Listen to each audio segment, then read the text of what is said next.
yeah, of course. Okay. Welcome to TechMeetUp. Thank you all for coming.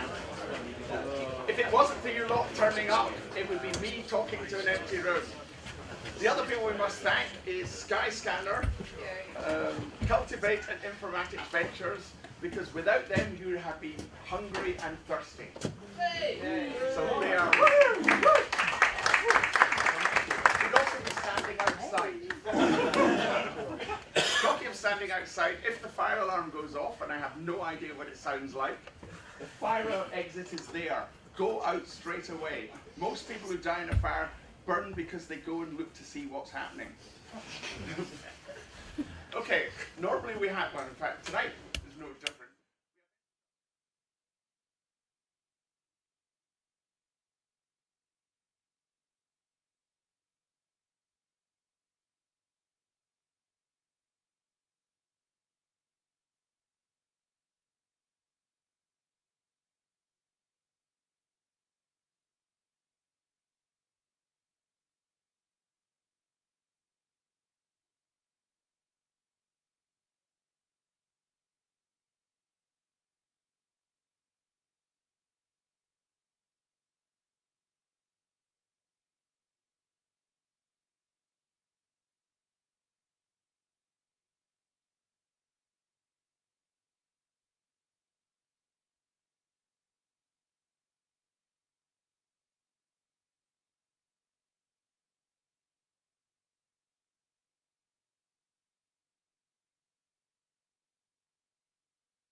all part of it, whether you're a student, whether you're a freelancer, a lawyer, everybody is welcome here. Thank you for coming. Okay.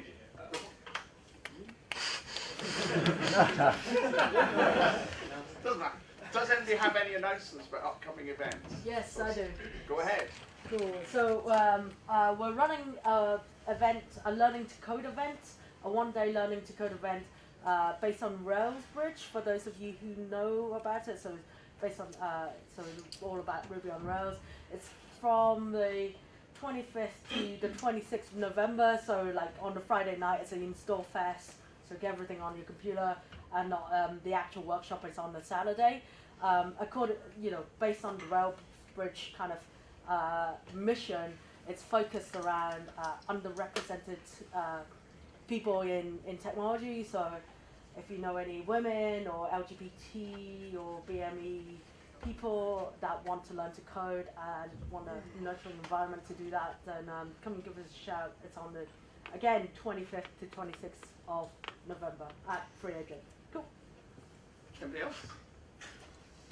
Okay, we have 10 minutes before we get the first talk in React.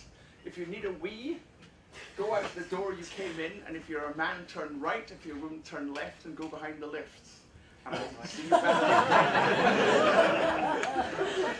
They have cleaners. Once the starting is interesting. When you talk about the bomb, it was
thumbs down is disrespectful. Okay, our first talk is up from Iain, who works here at Skyscanner. It's all about React, in which I have an interest. Compared to you.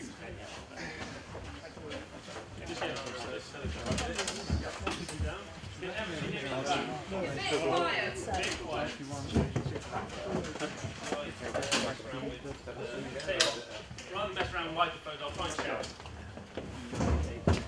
I did deliver a 2-hour course this afternoon. My voice just about thereabouts. Okay, so thank you, Douglas. My name's Iain McDonald. I'm a tech manager here at Skyscanner. So we have Spotify system, we've got squads and tribes and things. I'm the squad lead of B2B widgets. My squad, we put little bits of travel search functionality on other people's pages. And this is a squad that started at the beginning of this year. And it was a very small squad, just a few of us. And we were all back-end engineers. We thought, right, we need to learn a bit about front-end frameworks. And we just basically had such a huge, big choice, and a choice we don't really understand or know about. And so this talk is a little bit about React, a little bit about the tool chain, the things you have to add to React.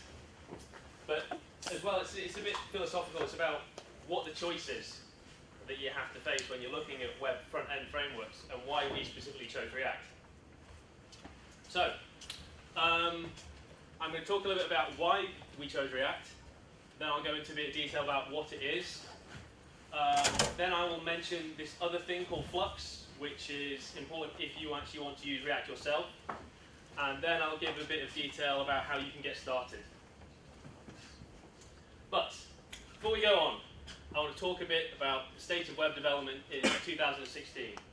And if you've been paying attention on Hacker News, this is something that has kind of come about again. Within this week, where there's been quite a big good blog post about some of the choices and the difficulties that faced when you actually want to do web development. So this was really the kind of thing that we were faced with when we said, okay, we need to pick a web framework for this code, and we're all Python, C#, Go, back-end engineers. What do we pick? And there was just a lot of options. So there was the Angular framework, which is very popular, and there's the new Angular framework that's coming out from Google. Backbone is used by quite a few projects within Skyscanner. There's Ember, we've heard of Knockout. I like Knockout in principle because I used to be a WPF developer, and it followed the MVVM pattern. We'd heard a bit about this React thing that was kind of a bit newer than Angular, but seemed to be getting quite a lot of popular kind of feeling from speaking to some web front-end people. And it also, I like the fact it did one thing only, just the V in the MVC pattern, and it was declarative as well. I'm a big fan of that. There was also the Meteor framework. I think, Rachel, you've presented on that before, haven't you? Here. I have. You have, yes. Mithril, or just, as someone else suggested, can we just actually have no framework and just use vanilla.js and some random JS libraries? But I think, so this is from last year, but I think really the same sentiment continues onwards and onwards.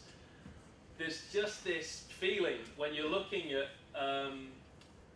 the ownership of the web, because it's so open, and there's no one person like Apple giving you Xcode, or like Microsoft giving you Visual Studio and owning the entire development environment. You just become reliant on just random libraries, and some of them are so ill-supported or so temporary, they just exist for a few weeks or a few months and go away. It makes it, the end result just becomes so complicated that you have to live with when you make these choices earlier on. And so it's quite a terrifying choice when you actually have to go all in with somebody. And when you actually come look at it from the back-end point of view, what do we want when we're choosing whether to use Golang or Rust or Java? We want something that we can depend on and rely on for more than, or just at least for a couple of years. So, not really having anything to go. So you can look at this in many ways. You can look at this like, what's the performance of a particular web framework? How many what's the minified byte size of size in kilobytes? And you can look at it from lots of different metrics, but I think really you have to kind of look at this in terms of popularity. What's everybody else doing?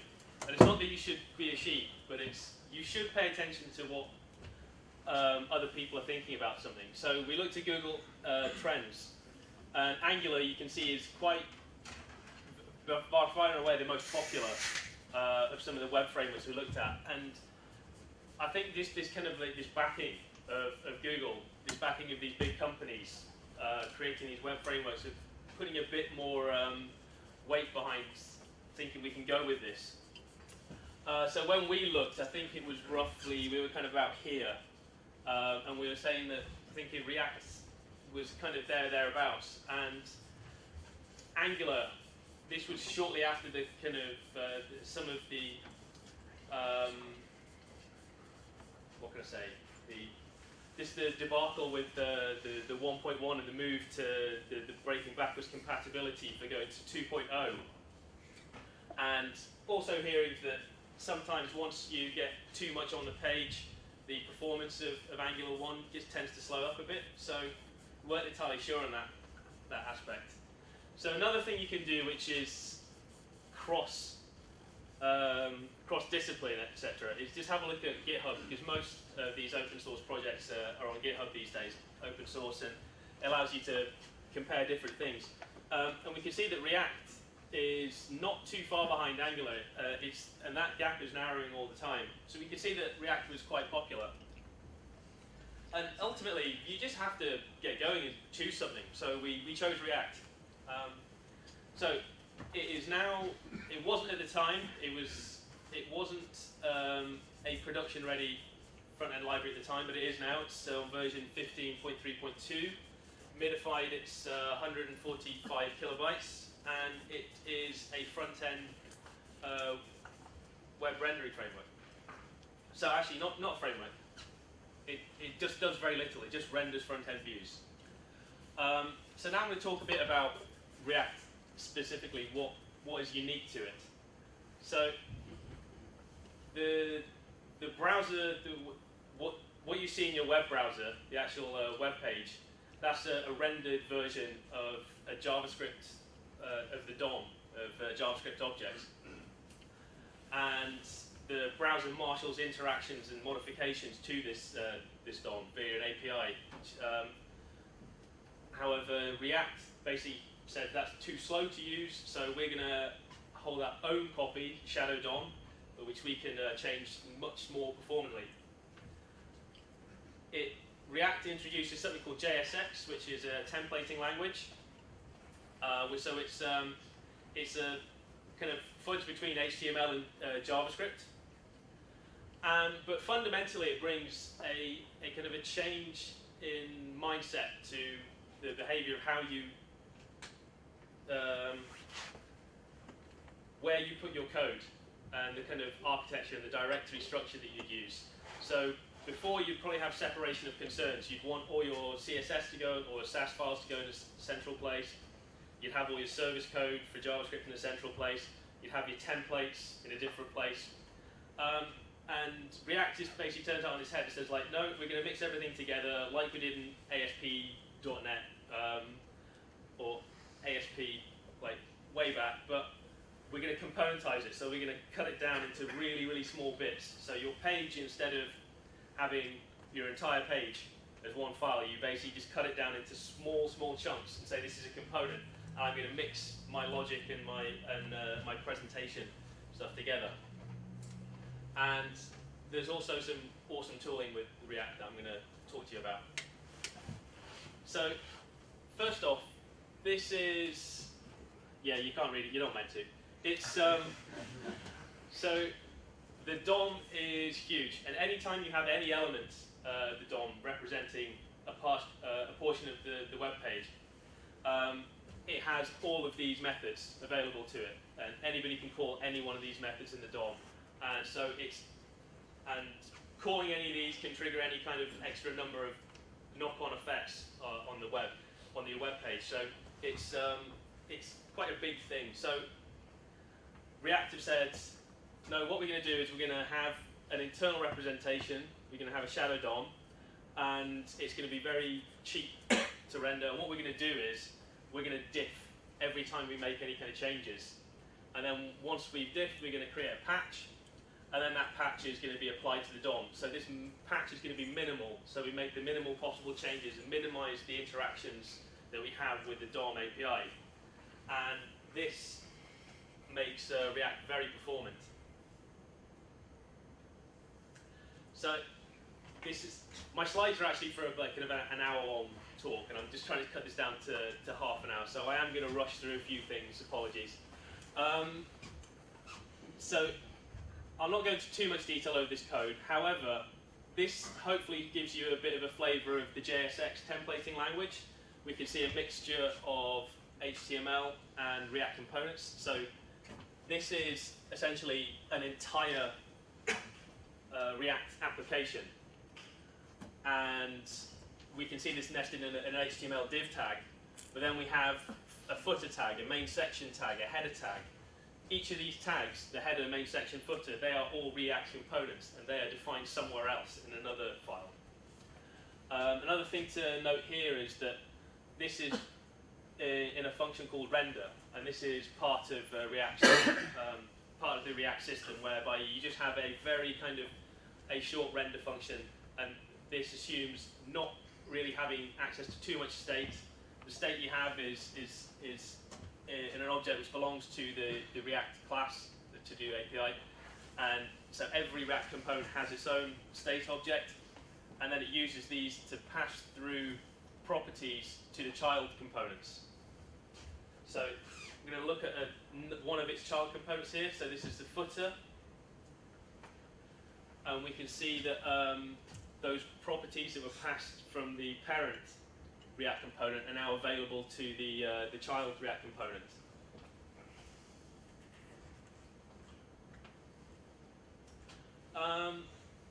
So this is the last two slides were from some example to-do just kind of introductory React application. This is from some code of ours from my squad. We're using ECMAScript 6. And this is to kind of show the bundling everything all into one. We use a library called Radium. So our CSS for certain bits of our application is stored as a JSON object. And then, so we've got this object here, base style, and then this is injected here as part of the rendering. So we've got a mixture of JavaScript, CSS, and HTML all in one place. Another thing that makes React really nice, I mentioned this is declarative. I can talk more about how state comes into it, but the components themselves really expose a very small amount of state, and this makes it very easy to write tests for each individual class that you're writing for React. So, and this is why the seats around here. I need to face the screen and use this kind of terrible trackpad. So this is one of the example to-do applications. So let's see. TechMeetUp. Right. Presentation.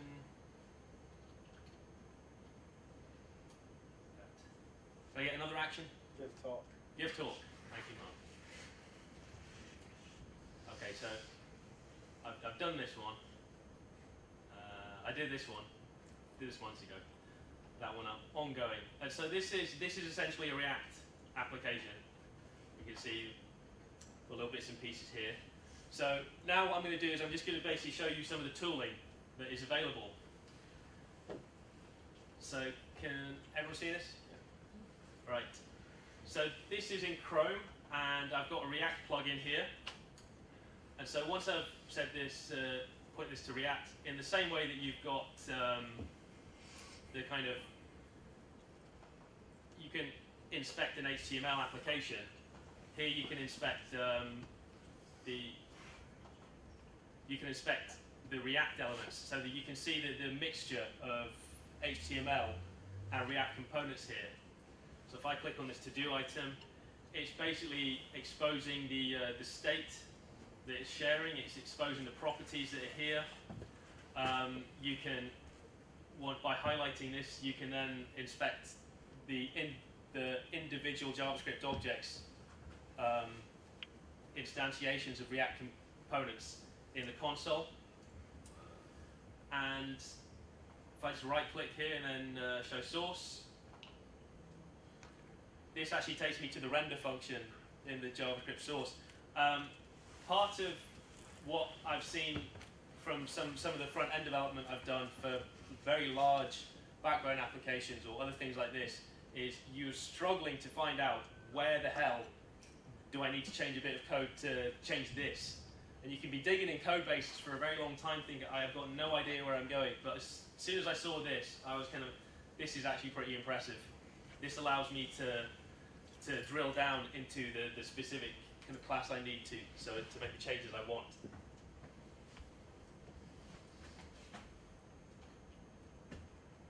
So how do we do for time? Yeah, how will we do for time? Okay. Yeah. Okay, cool.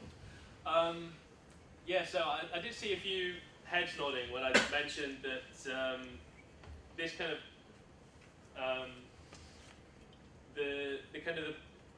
the backwardness about front-end development, about the state it's in, just has come up again on Hacker News, and it's this kind of blog post, how it feels to learn JavaScript in 2016.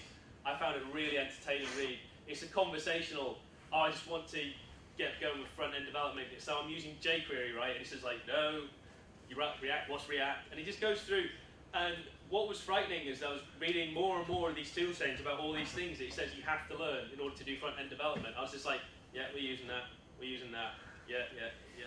And you're kind of thinking, why? Wow. But I remember the reasons why everything is being used. I think this was kind of a following up called Chasing Tools, which is kind of written after reading that. And this is a really quite good blog post as well. And it basically, the conclusion he comes up with is, yes, there's a lot of rubbish out there, which is why I put the kind of Rudyard Kipling quote at the bottom. But it basically recommends these tools do save you time, and so they are used for reasons. If you want to learn, best way to start is just master JavaScript, master HTML, master CSS, and then slowly start replacing the pieces one at a time as it makes sense to you. So go from CSS, use Sass. Okay though, I think I've rushed through React. I'm really going to have to rush through Flux now. Mentioned that React is the V in MVC. It just does the one thing. It just does the rendering of the front end web stuff. It does not hold the state. It does not hold any of the. It does not give you a nice, easy way to make API calls out. What Facebook did was, after they created React and did the shadow DOM stuff, and they said like, yeah, this is awesome. They realized, okay, we need to actually make web applications in a sane way. So they came up with the Flux design pattern. And I say design pattern, not framework, because they basically created a Flux library, and the community looked at it and said, it's not really that good. But because they just basically had an idea of what you were trying to do, rather than a framework that they owned, someone else came up with something better. So I should be fair to Facebook and say that this is not the introductory image that they use when they're introducing Flux. They start out with just like a couple of these boxes, and then they build up to this. But so this is React. This is the bit that React gives you. This is one piece in this chain. But the big problem that Facebook were trying to solve was they wanted to avoid this kind of infinite loop of, okay, my view does this change, and then I have to go call this controller, which calls this model, and then I start again, and I've got no idea what my code is doing. So this treats the data updates in a completely unidirectional manner. The view makes updates from user interactions on the site. It goes to something called an action creator. The action creator can then go speak to a web API, get any extra information it needs, and then once it's finished that, the action creator creates an action, possibly with some of this data. It uses a dispatcher, so the dispatcher is something from Facebook's Flux library, and then this has some hooks from stores that are listening for specific actions. So this is the event why earlier I said it was like an event library. And then the store basically takes that action, updates its own internal state, and then this becomes something that is passed into the React view, and then we call the render again. So we start with a new state from fresh, and then React's already solved the problem about how starting again from scratch means it's still performant. Now, as I said, this is a kind of a design pattern from Facebook, and I forgot its name now. Somebody created a library called Redux and basically simplified this and made this a kind of a bit of a nicer pattern. So it's still got this kind of small little unidirectional loop of React components interacting with the browser, getting updates to the front end, then going to create actions, interacting with an API. It then passes to a store, and then we have this thing called reducer. So this is an F. The reducer is a function F that takes an instance of a store, it takes an instance of an action, and then produces a new store. And so it's really so nice and declarative. Your code just becomes so nice to write, so nice to test. Everything has like its own one little kind of responsibility, and we've found it to be a really, really good system for building out and adding new bits and pieces to. So I'm going to come on to the where you go to get started now. So I found the top link here for Facebook. They've got a good tutorial about React itself. And then this second link, this is from Dan Abramov, I think he's called. Am I right? Someone must know who created Redux. Is that right? Yes, I'm getting nods. Cool. So he's created a video series on egghead.io that is always going to be free, and it's basically him using JS Fiddle and just showing you how to use Redux. And he kind of he actually even re-implements Redux from scratch, so you can really understand what every bit is doing. It's a fantastic little series of videos. I've got a couple of links in here, so I can show you where these slides are later. Just of example code bases, if you want to look at those. So I think one of the issues that I found with the example code bases in React is most of them assume that you're just full stack Node.js. And I think at the time, now we are happy with Node.js, but to begin with, I was like, how can I bind this to Python? So like one of these is me taking a Flux example bind to Python. Okay, so just to recap, I told you why we picked React, why it was just such a hard choice, why you just have to take the plunge sometimes. We could have just as easily gone for Angular, I think, but we're very happy with our decision, especially seeing as many other teams in Skyscanner have also gone with React, which makes our job a lot easier. Talked a bit about what React is, about how it uses the shadow DOM, about how it's just rendering the front, about how it mixes the logic and the HTML together. Talked about Flux. It's a design pattern. It's not a web framework. I strongly recommend you use Redux, but I think if you're going, as I say, this presentation was written a few months ago, and I think it's kind of become a lot clearer. I think it's definitely become cemented as the de facto standard thing to use with React. And yeah, there's a few links in here for getting started. So yeah, if you want to see these slides, they are available on my GitHub. I think, yes, this is the end. So yeah, my GitHub is, my username is lifebeyond5. Pfeiffer, yeah. So yeah, if you want to follow me on Twitter, you can get some updates about, I don't know, St Johnston and other random things I sometimes tweet about. I sometimes tweet about tech stuff. But yeah, if you go on GitHub, Life Beyond Five, you can actually see this slide deck there. Get those links. So that's it. Thank you very much.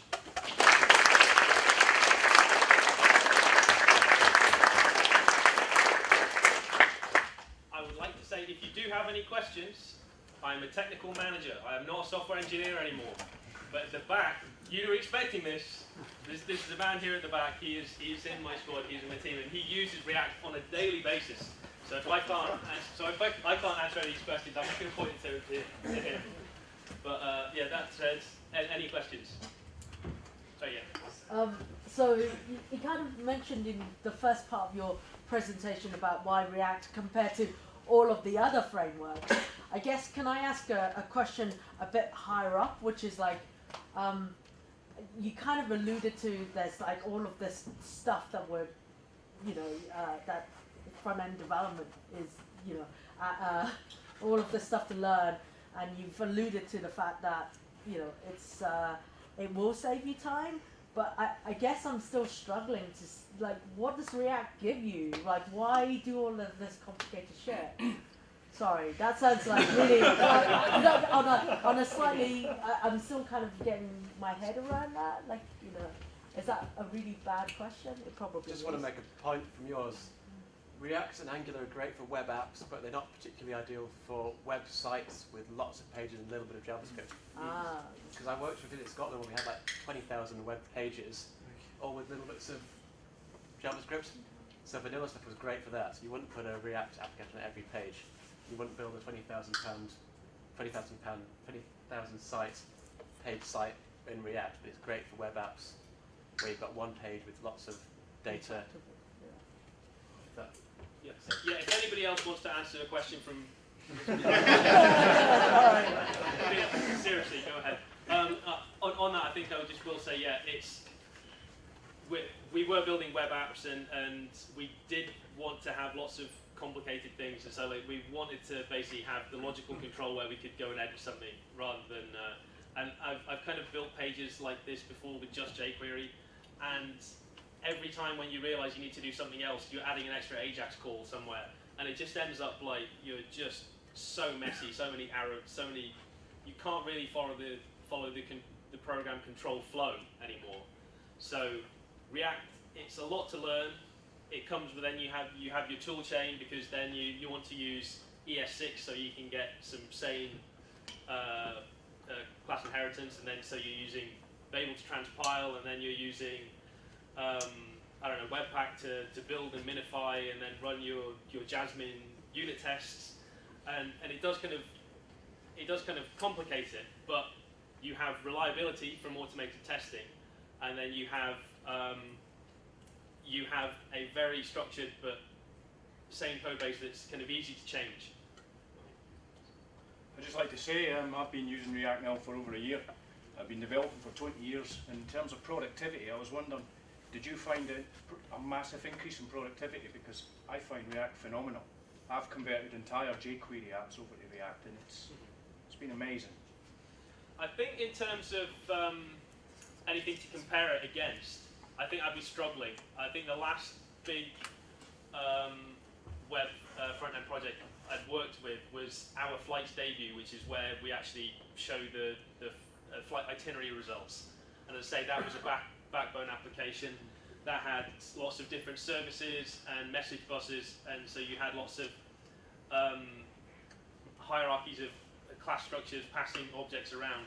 And it took a couple of weeks of me just looking at the code base, scratching my head for a bit before I actually started to understand enough to start making a couple of changes. Whereas I think React gets you in there a lot quicker. Yeah, I agree. Yeah. You mentioned earlier about one of the nice things of React being that you've got all of your HTML and CSS and JavaScript and everything all in the same place, all in the same file. To me, if anything, that seems like a bad thing, because surely modularity is a better thing, so you know where all your CSS is going to be, you know where all your HTML is going to be, and you've got the separation. That's what I've always, without having much experience with React, that's what I always thought. Okay, so we don't use, so for instance on the CSS on the radio, we don't use that in all cases. So we do have Sass, and we do bundle certain things. You have to call it out as this is the way you do React, and it is different. I think getting to the componentization stage of it really means that yes, it is bundled together, so that complexity could be there, but you're trying to minimize the reach of that logic. I don't know. I think Dave, do you have anything to say on that? Or? Yeah, I think one of the benefits is that when you create a React component, it's not interacting with local state, it's a single atomic unit. So everything for that unit is bundled in together. But there's not much stuff, there's not much state, there's not much code. And you can extend simple components. If you have a button that has some special animation, that's just an extension of a simple button. So yeah, you do mix code, make sure how you display it, how it all looks together. Which, it is a smell if you were doing that in PHP 10 years ago, for that thing. But because everything is so small and self-contained, it hasn't been a problem for us so far. And as the code base has grown and we're building more complex structures, more complex components, the modularity everything just fits together. Like you build up bigger components like molecules from little atoms, and it hasn't been painful yet. It might be at some point, but so far it's been okay. Yeah, give us another year. Sorry. Yeah. So we talked about modularity and bundling. So there is Gulp, which seems to be installed now for 2016, and then there is NPM. So what do you use for bundling and why? So yeah, we do use NPM. So we also use Gulp for building. We also use Webpack as well.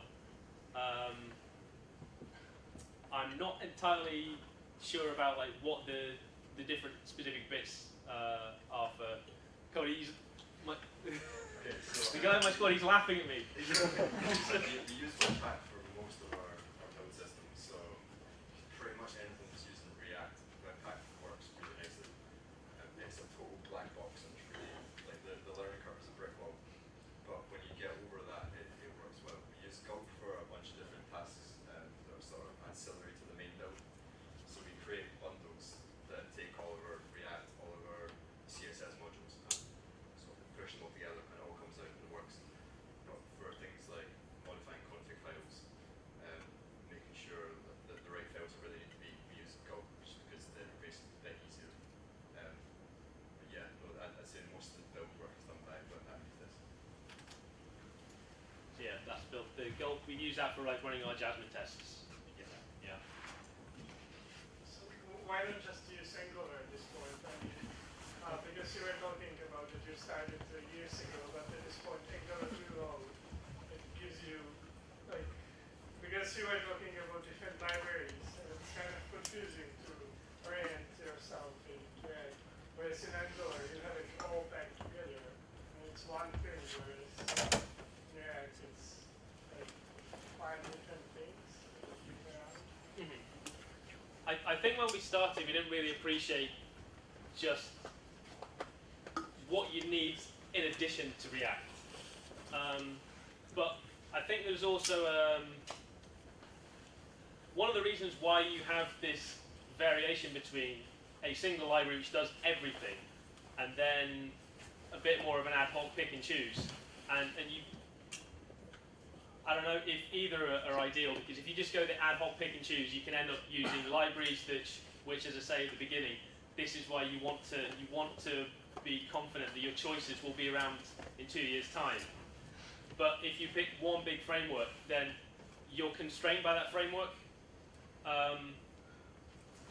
So when you hear about React and you hear it just does one thing, and it just does one thing well, it kind of gave us a bit of confidence. As I said, I don't think going to Angular 2.0 would have been necessarily a bad choice.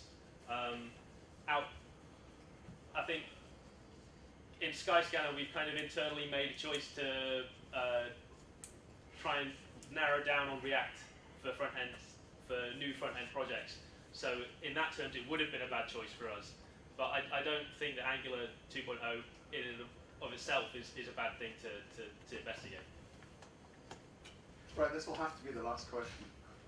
Okay, bundling the CSS and the code, does it leave freedom to customize, like having different styling for the same kind of component, or because it's the same place you can't modify it? Well, I think that comes down to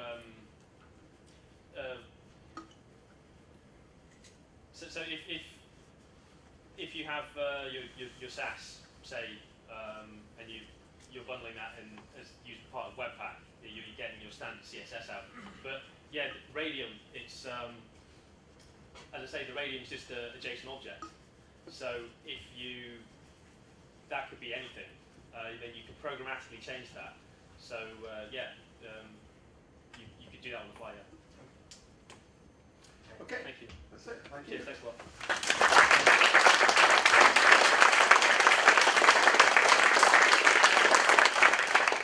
Okay, there's now a 10-minute break, so you can go behind the lifts again. We're out for a smoke.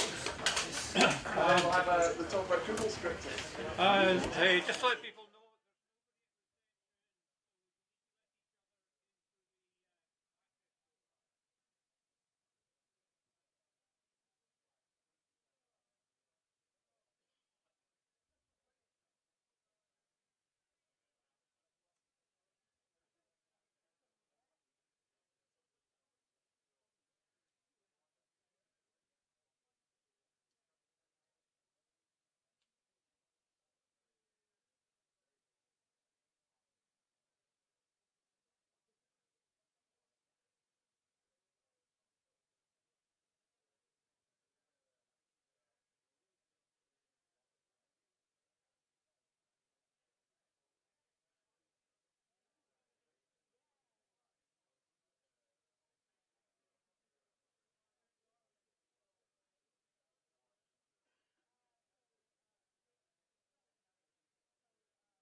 deal with like the problem with web development is that you've got so many browsers and some browsers don't support stuff. That's Right, grab a seat.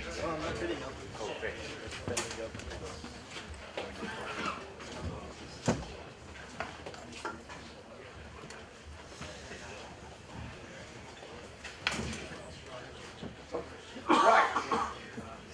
As it says, it's about Google Analytics. This is how they keep track of you. So be warned. It feels like we're, from React, very current. I'm about to take you back to 2006. Google Analytics. It's been around for quite a while. Just out of interest, how many are using Google Analytics already? So quite a few. When I say use, how many are admins of Google Analytics accounts? And end users of or consumers of Google Analytics? That's interesting. So as I said around the room, like Rachel, I'm a Google expert. I'm actually a Google expert in Google Apps Script, which I've talked on previously. But one of the nice things about the Google Experts program is it gets you rubbing shoulders with other experts, like Firebase experts.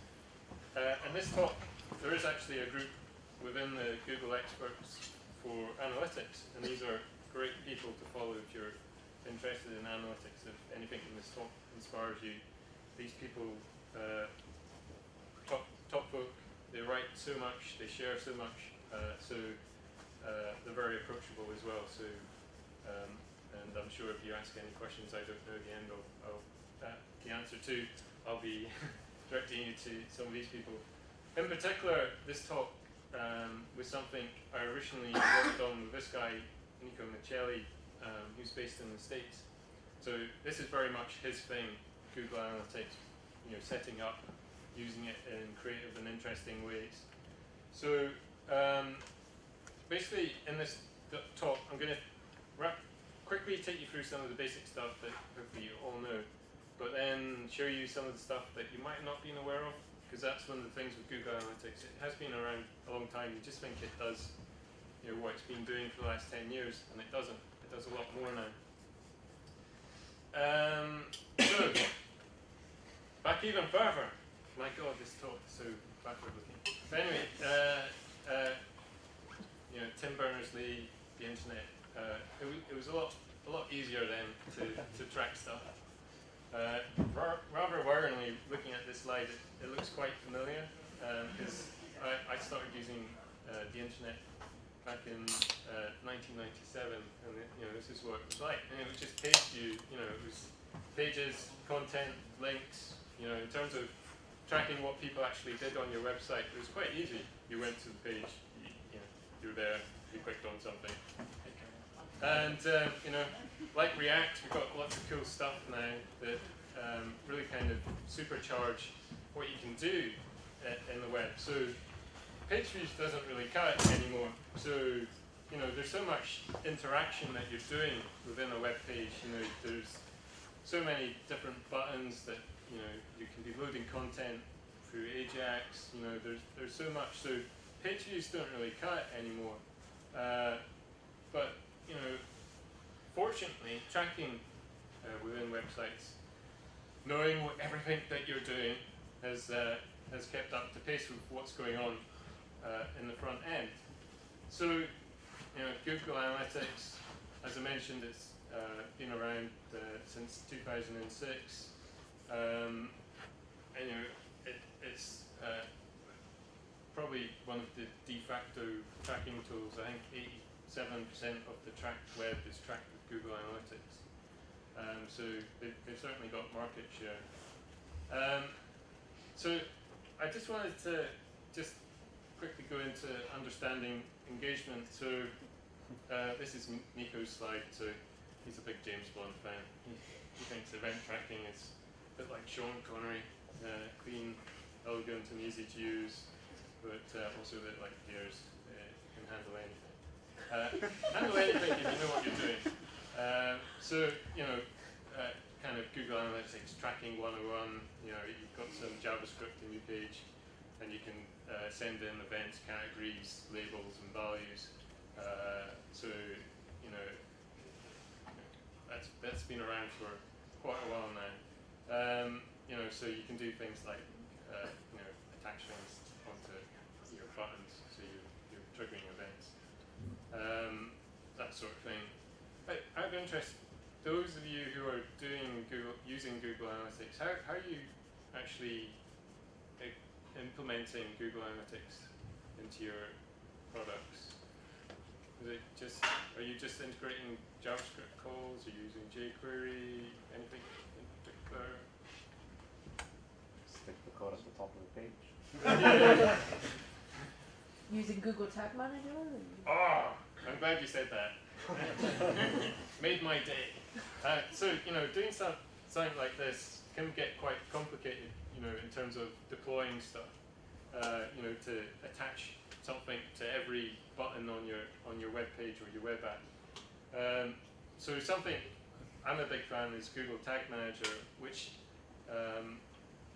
is a way to actually start attaching event tracking into your web applications on the fly. So you know, you're not having to hard code this into your applications. What you do with Google Tag Manager? Oh yeah, I did this presentation for web managers for university web managers, and they always struggle with, you know, how can we actually, you know, because they're using products out of the box, and so, you know, adding in, you know, a Google Analytics tracking can be hard enough, but then to actually start event tracking everything in the page is a nightmare for them, particularly if they don't have access to developers. So what Google Tag Manager does is similar to analytics tracking. You put some JavaScript code into your page, and it has to be in every page. But then after that, you basically get a web console in the clouds where you can start basically creating triggers, attaching variables, and it's not just with Google Analytics. It's got lots of other service integrations, so you can do it with AdSense and various other things. But it's a great way to, you know, start managing your kind of web properties in a way, so you can create different triggers and tags and then deploy them or test them. So if it's not something you're familiar with, would you recommend people go and look at Google Tag Manager? Yeah, totally. Seriously. Great. Yeah. I'll pay you later. So this, one of the things that's kind of, well, did you know this, that Google doesn't allow you to put any personal identifiable information into Google Analytics? Do you know that? So you can't put in email addresses or you know, usernames that are clearly a username. But something that people don't know quite often is you can put anonymous data in there. So, well, not anonymous, you can basically hash email addresses. So you can, and Google even tell you how to, you know, if you've got a logging system or any sort of system that identifies the user, you can pass that user ID within your Google Analytics tracking.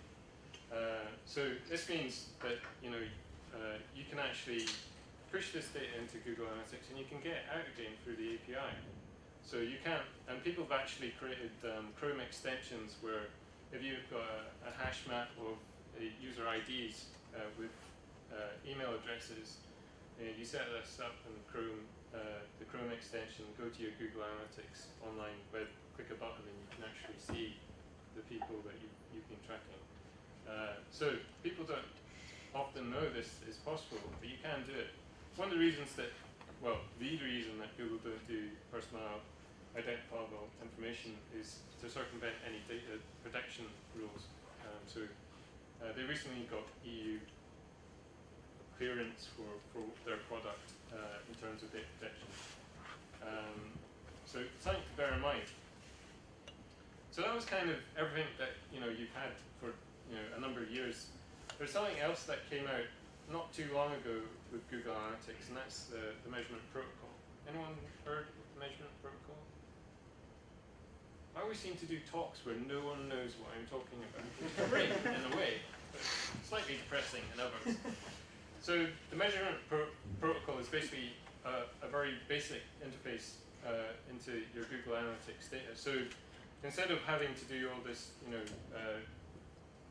JavaScript, encoding, including your event tracking code onto your web page and so on, you can actually very simply send data into Google Analytics. As long as you can have anything that can make a HTTP request, you can push data into Google Analytics. And there's a couple of things just to point out on this. So when you're sending data into Google Analytics, just type in your URL, you can use the same tracking ID. So you can combine what you're doing on your web applications with anything else. So it could be mobile applications. You can even pass in the same tracking ID, so you're getting various bits of data into your Google Analytics. Again, we've got the client ID, so you can, if you've got a particular user, you can be passing that into your Google Analytics. And there's various hit types that you can put in. So the main ones are you can put in basically counts, so an integer, or you can do timings. There's social hit types, and you can even do exceptions. So if you want to do some error logging in your applications, there's a hit type you can use specifically for that. Highlighting client ID. This kind of opens it up, in terms of what you can do with Google Analytics. You can put it in smart TV apps, kiosks, point of sale, web connected devices. Back-end applications can be pushing data into Google Analytics. It doesn't have to be, what's happening in the front end. It can be happening, as I said, it could be error logging, response times on server calls, anything you want. So there's a couple of features as well of measurement protocol worth highlighting. So, for example, being connected is not an issue with Google Analytics tracking. You can do stuff. You can record. You can do stuff offline. So you can record events that are happening while someone isn't connected to the net, and then you can pass that data into Google Analytics with a queue time. So basically, when someone comes back online after a couple of hours, you can push hits into Google Analytics and say, oh, this actually happened 2 hours ago. And so it will appear in your Google Analytics reports as it happened 2 hours ago. And this is down to milliseconds, which seems a bit of overkill to me, but you can. In the documentation, Google say that there's basically a 4-hour window where you're going to get accurate data into your web view. But the window you can send stuff in for is a lot bigger than that. So the documentation has more info on that.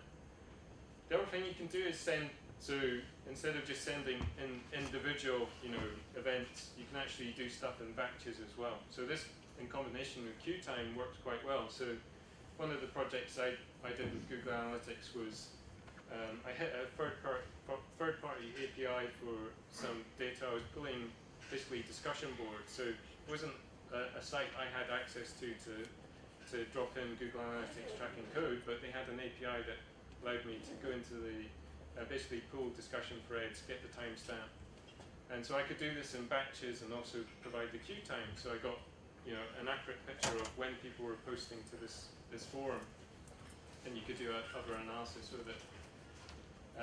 So you don't have to be online, and when people come back online, you can put bunches of data in. You can also do, so I mentioned putting stuff in your source code. So I don't know if this is going to display properly. So this is actually VBA. So this is some code that's running off, I think it was Excel. And basically they had libraries developed for Excel that were pushing data into different databases. And he's included Google Analytics hits using the measurement protocol in the code library. So you gets a real-time view of how the library's been used. The reason for doing that is, let's see, let's just jump to the next slide. Is that in terms of what he was including in the measurement protocol data, he was including the library version number, so you could actually see how many people were using his old library, and then a switch. The big event here was one of his previous versions of the library broke. I think Google removed one of the services. So he wanted to check that people were migrating onto the version that actually worked. So he was able to do that quickly with Google Analytics. And finally, what kind of inspired this whole talk was the Google Analytics of Things, so the Internet of Things. We've got so many more devices that are connected to the Internet, so they can, potentially make a HTTP request to something. So here was an example that Nico actually did. So he's cobbled together a Raspberry Pi, a couple of sensors, and just written a very basic script that sends motion sensor data into Google Analytics. So again, you can pull this out into the web view. So he was tracking his sleeping pattern. He also set this up at the company he worked for had an evening of talks, and they had an open bar. So he put his motion sensor behind the bar, and so he could see when people went to the bar. So which talks were worse, kind of thing. His boss was just over the moon with, because his talk was very, very well listened to, very attentive. Nico is also his motion sensor above his. He had a kid recently, a baby, so he put it above his kid's cot, so he got the motion patterns of his child at night. This is where it gets a bit creepy. So there's potentially lots of scope for doing different things with Google Analytics that you might not consider before. And I mentioned that Google Analytics has various APIs. So getting your data out for further analysis. If you're not, the web views give you so much in terms of reporting from Google Analytics, but you can actually get a lot of this data back out through APIs. And there's various tools people have developed that make this easier. For example, if you use, I use lots of Google Sheets, and there's add-ons that basically connect you to your Google Analytics account, and you can export data into Google Sheets. I run scripts that export data and just dump it into CSVs, into folders, and then do run analysis of it.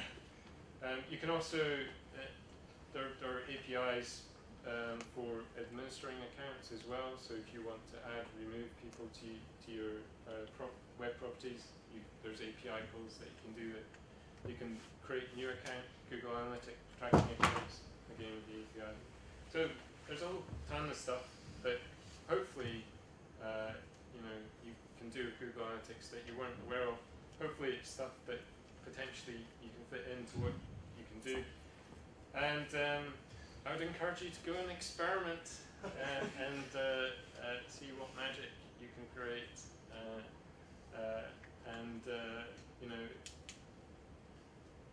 Knowing a little of what you can do with Google Analytics, hopefully you can think creatively about, it's not just page views anymore. It's thinking about the other questions you can be putting and using Google Analytics for. And so I will finish there.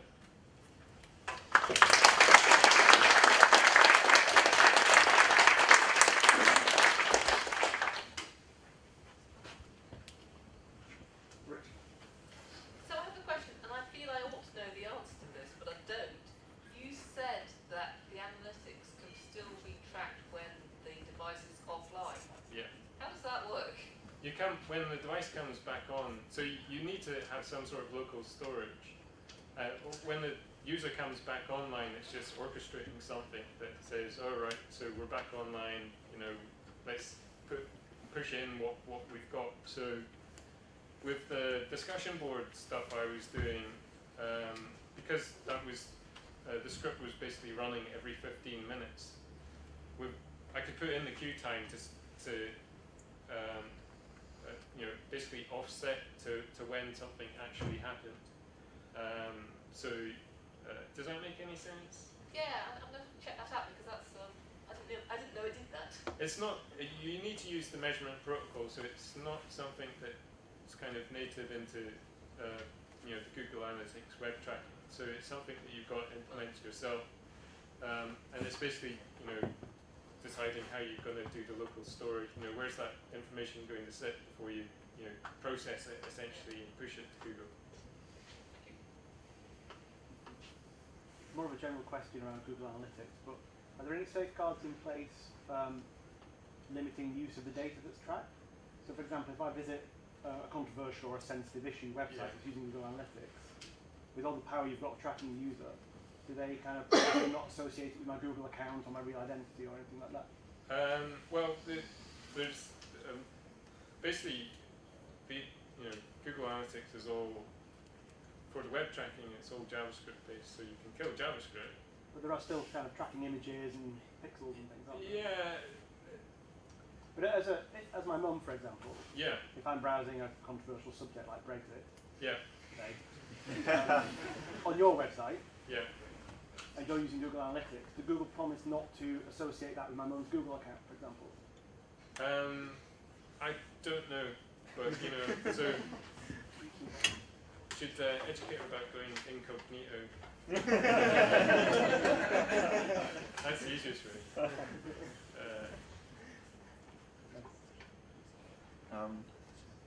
So you alluded to the kind of creepiness aspect to it.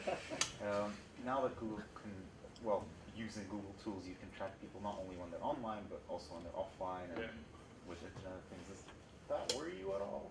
Should we be worried? So I think this is a very valid point, and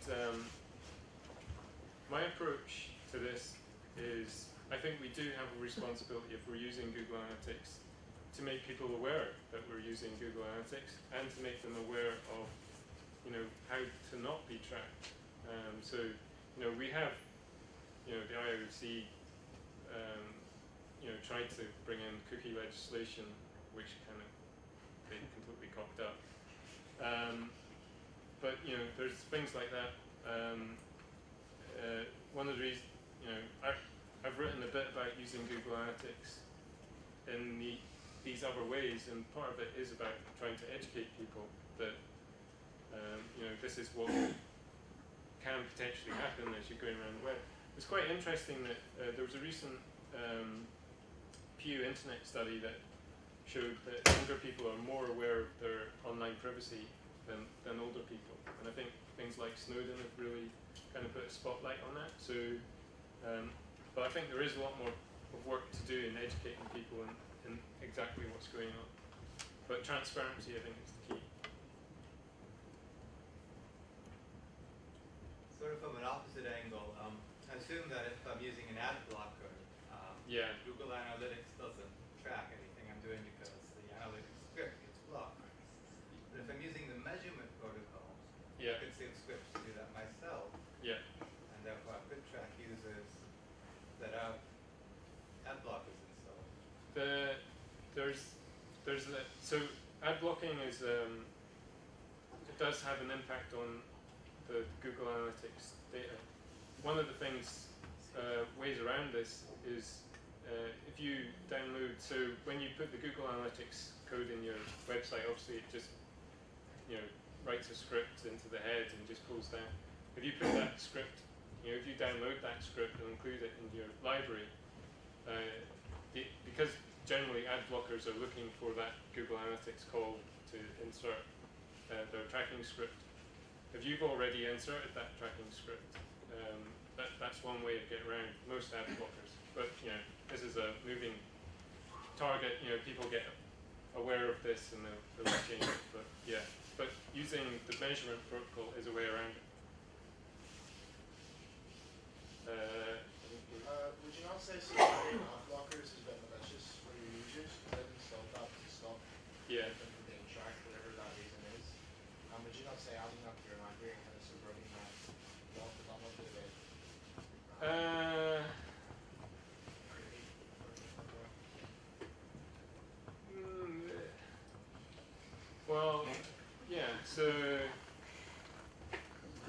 So ad blocker. So you've got an ad blocker because you don't want to see ads.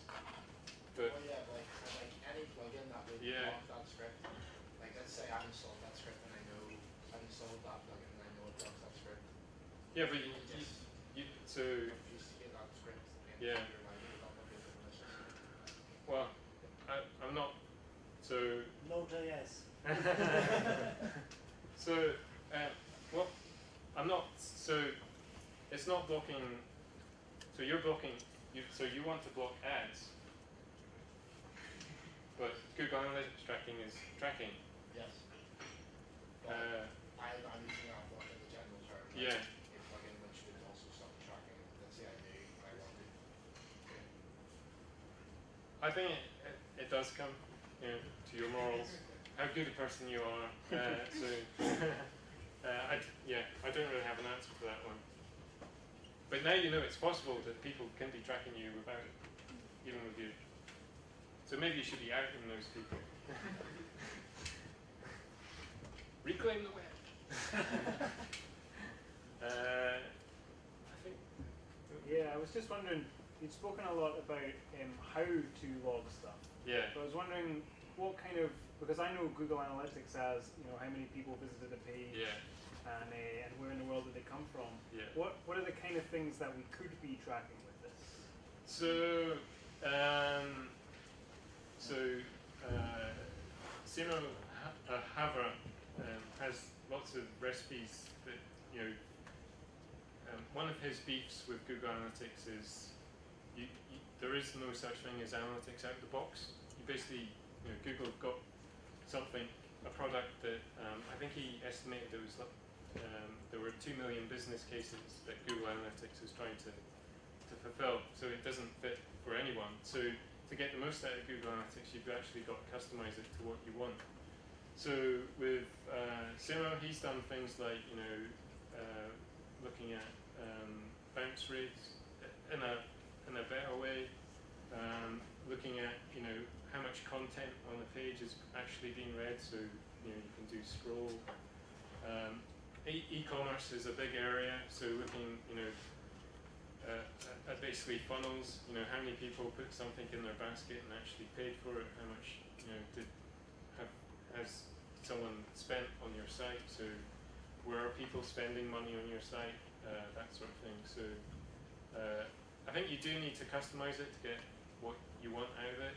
The big thing is having the question, what is it you want to have insight about to make some action towards. Just wondering, is there not an on-premise option for Google Analytics so you don't need to share your users' data with Google? Because you get all the functionality without the kind of... There are alternatives to, so you can use, I think pwiki is an open source tracking solution, so I think you can deploy that quite But not easily. from Google, I mean. Not from Google, so obviously Google quite keen to get.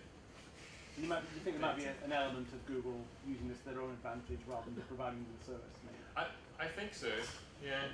Given that the majority of their revenue is based on ads, they're essentially working out what people want to see and pay for. So. I guess there's self-host options like you mentioned, and there's open web analytics, which is PHP based, but it's got quite a lot of visualizations. Yeah. Or you could go for something like Mixpanel, which is a different set of use cases. But for example, we use extensively Google Analytics for lots of stuff, tracking like dozens of domains. We extract all our data from BigQuery, put it in a data warehouse, and stitch it together and all the rest. But we use Mixpanel for a bunch of other stuff, and that isn't owned by Google. So you can track loads of events, but that's the reason we use it isn't for lack of creepiness, it's because we do really good drill down. So I think there are alternative things out there, and you can probably get the basic metrics you want from BGA from Mixpanel. It's just you get much richer data, especially at a user level. So this is the last question. Alright. So you've got all the good analytics and you've got all these additions to track whatever your website. Do you not find it slows down the website? Well, I think it's. You still got to call out to Google and everything if it's. you can do these things async, so it's not a huge blow. You could. I found, say, you know, I had to say, you know, rendering in less than a few milliseconds, right? And then you add Google Analytics to it, and then it's like about 30 seconds before you get pages. It's async, so it'll be loading in the background. You probably have it in your cache anyway. Yeah. Okay, that's it.